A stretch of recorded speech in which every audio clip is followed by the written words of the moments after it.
Greetings everyone, today we will talk about Game of Empires. I actually had no idea there is such games that exist with this amazing features. I'm in love of Age of Empires. I'm in love with Age of Empires like hell. I just can't imagine that I finally found a game with as almost same elements. Literally almost everything is kinda the same when it comes to the tactics. Of course, this one is way much better refined. All the elements, if you remember the classic games like Age of Empires, when you go from an age to an age, like when you start at the Stone Age and keep progressing and unlocking your special units, I don't know which civilization should I pick, but I will go with China because I prefer archers and like hitting from far. Usually archers are stronger than cavalry, which people are preferred to use. I'm not sure if it's the same in here, but I will go ahead and pick China. Once I picked, amazing interface, amazing look. Oh my god, look at this, guys, it looks like it. I'm so happy. Now when you try to like progress in here or farm or gather something, it is not the old bad ways of like just automatically gathers for you. Actually, you need to recruit villagers. Villagers are the one who are going like to gather or hunt for you. You remember when we used to bring sheep and kill it for meat? It is the same in here, literally the same.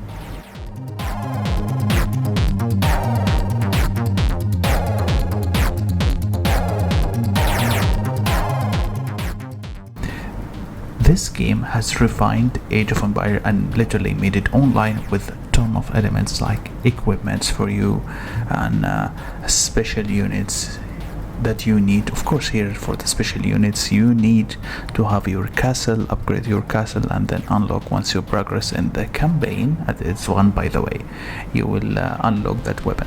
Of course, I'm not gonna deny that it's like any other game, it has the element of paying, but again, that's totally up to you. So far I barely beat anything and I'm enjoying my time in here. One of the things that I realized is that you have heroes here too, and each hero is specialized at a specific type of units. Some of them infantry, some of them are archers or cavalry or even general, so if you prefer those beefy tanky units, you can go ahead and pick infantry. But if you prefer fast attacking unit, they are fast but squishy, but will help you when you're trying to attack some far areas or like big distance, you would go for cavalry. And if you prefer the archers, they are really strong but way squishier than cavalry, you can go for any. There are some of the bundles that I would consider very helpful when it comes to this game. For example, you need the super contract. Super contract will give you like those villagers who can move faster, collect resources faster, and have a way bigger load. You can have only 3 of them, so if I were to start from the beginning, I would definitely go for that. And of course, the more tech use, because guess what, if one tick is gonna take a day, you can just have 2 at the same time, cutting the time into half. But this is the only game which would allow you to pick 3 ticks at the same time. Now, one thing is completely different in this game, that you need something called prosperity.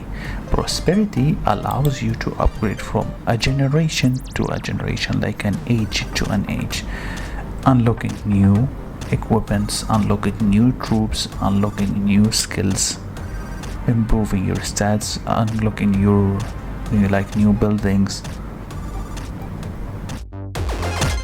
So when it comes to heroes, there are 3 tiers of heroes: the blue, the purple, and obviously the legendary one, which is the orange.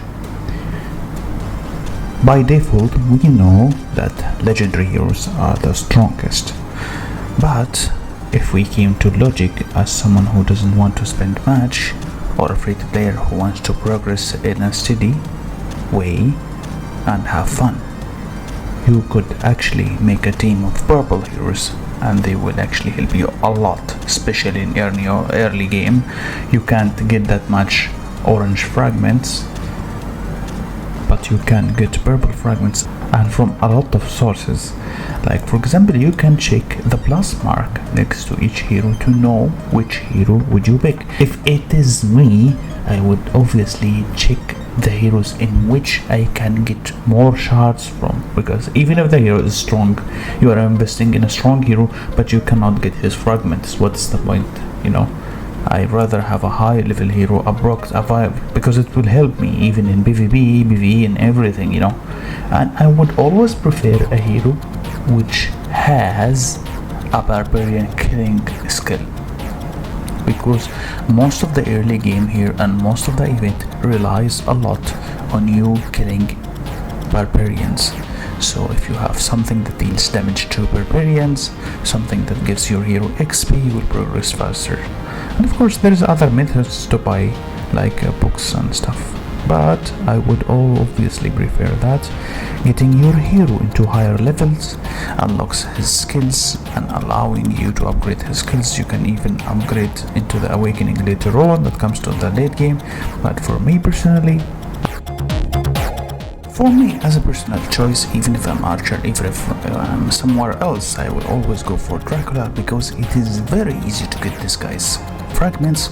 Not only that, he has a lot of healing skills, XP to your hero and damage to barbarian. You will really spam this hero a lot when you try to attack the barbarian towers or the barbarians all over the map. This guy is freaking good.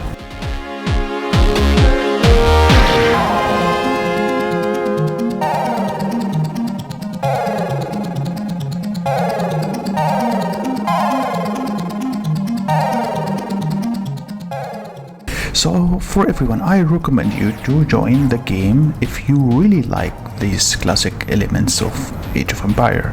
This is really one of a kind games, and if you'd like to join me in my server, please download the game through the link below and use my code. Thank you so much and have a wonderful day.